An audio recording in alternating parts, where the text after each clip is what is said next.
ഒരു മോളൊരിക്കൽ ഒരു പേഷ്യൻ്റ് മരിച്ചു. കൂലിപ്പണി എടുക്കുന്ന ഒരു കുടുംബത്തിലെ ഒരു പേഷ്യൻ്റാണ്. മരിച്ചപ്പോൾ ഒരുപാട് കടങ്ങൾ വന്നു, പ്രയാസങ്ങൾ വന്നു, ബുദ്ധിമുട്ടുകളൊക്കെ വന്നു. അപ്പോൾ അതിവിടെ ഇരുന്ന് സംസാരിക്കുകയാണ് നമ്മൾ. സംസാരിക്കുമ്പോൾ ആ കുട്ടിയുടെ അച്ഛൻ ആ കുട്ടിക്ക് ആദ്യമായി ഉണ്ടാക്കി കൊടുത്തൊരു സ്വർണ്ണ വള ഉണ്ടായിരുന്നു. അവളത് ഊരിയിട്ട് പറഞ്ഞു, ഇത് കൊണ്ടുപോയി വിറ്റിട്ട് ആ കുട്ടിയുടെ കടം വീട്ടണം. ആരോടും ചോദിച്ചിട്ടല്ല അവൾ ചെയ്തത്, അവളുടെ മനസ്സിൻ്റെ ആർദ്രതയാണ്. ഇത് പ്രൊഡ്യൂസ് ചെയ്യും. ഇങ്ങനത്തെ പ്രവർത്തനങ്ങളിൽ നമ്മൾ വ്യാപൃതരായാൽ കൊടുക്കാൻ വേണ്ടി പറ്റും നമുക്ക്. ആ കുട്ടിയുടെ അച്ഛനും അമ്മക്കൊക്കെ ഏറ്റവും സന്തോഷകരമായൊരു സംഭവമാണ്. ഒരാളുടെ പ്രയാസം വരുമ്പോൾ ആ പ്രയാസത്തിൽ പങ്കുചേരുക എന്നുള്ളതാണ് നമുക്ക് ചെയ്യാൻ പറ്റുക. അങ്ങനെ എല്ലാവരും ചെയ്തു തുടങ്ങി അവിടെ ഒരു പ്രയാസമില്ലാത്ത ഒരാളുകളുണ്ടാവുക, ഒരു പ്രയാസമില്ലാത്ത ആളുകളുണ്ടാവുക.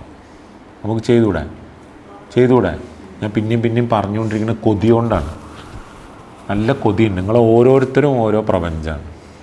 നിങ്ങളുടെ ചുറ്റുമുള്ള മനുഷ്യർക്ക് നിങ്ങൾ വേണ്ടപ്പെട്ട ആളുകളായിട്ട് മാറണം. ഏത് പ്രതിസന്ധി അനുഭവിക്കുന്ന മനുഷ്യരായിട്ട് നിങ്ങൾക്ക് ഇങ്ങോട്ട് കയറി വരാം. വെറുതെ നമ്മളവിടെ ഒന്ന് പോവാം, അവിടെ പോയിരിക്കാം എന്ന് പറഞ്ഞിട്ട് നിങ്ങൾക്കും വരാം, നിങ്ങൾക്കും ഷെയർ ചെയ്യാം. നമ്മൾ ഓരോരുത്തരും പല രീതിയിലുള്ള പ്രയാസങ്ങളും ബുദ്ധിമുട്ടുകളൊക്കെ അനുഭവിക്കുന്ന മനുഷ്യരായിരിക്കും. നിങ്ങളെ കേൾക്കാൻ ഇവിടെ ആരെങ്കിലുമൊക്കെ ഉണ്ടാവും. നമുക്ക് അങ്ങോട്ടും പറയാൻ പറ്റണം, മൂസിനെ ഈ എൻ്റെ സുഹൃത്തുക്കളൊക്കെ ആയിട്ട് വരണം, എന്നിട്ട് ഇതിലൊക്കെ പങ്കാളികളാവണം. എന്നിട്ട് അത് പ്രാക്ടീസ് ചെയ്തിട്ട് നിങ്ങൾ പഠിക്കാൻ പോയി പ്രാക്ടീസ് ചെയ്യുന്നത് പോലെ ഇത്തരം പ്രവർത്തനങ്ങളിൽ നിങ്ങൾ പ്രാക്ടീസ് ചെയ്ത് നിങ്ങളുടെ ചുറ്റുമുള്ള മനുഷ്യർക്ക് നിങ്ങൾ സ്നേഹം കൊടുക്കുന്ന മനുഷ്യരായിട്ട് വരണം. എന്നാൽ ഈ ജീവിതത്തിനൊരു കാര്യം ഉണ്ടാവും, അല്ലെങ്കിൽ ഒരു കാര്യമില്ല. അതിന് സാധിക്കട്ടെ എന്നെല്ലാവരും പ്രാർത്ഥിക്കുമോ? ഇവിടെ കുറേ രോഗികൾ വിഷമിക്കണവരും ബുദ്ധിമുട്ടുന്നവരൊക്കെ ഉണ്ട്. അവർക്കൊക്കെ സമാധാനം കിട്ടട്ടെ എന്ന് നിങ്ങൾ പ്രാർത്ഥിക്കുമോ? മറക്കരുത്.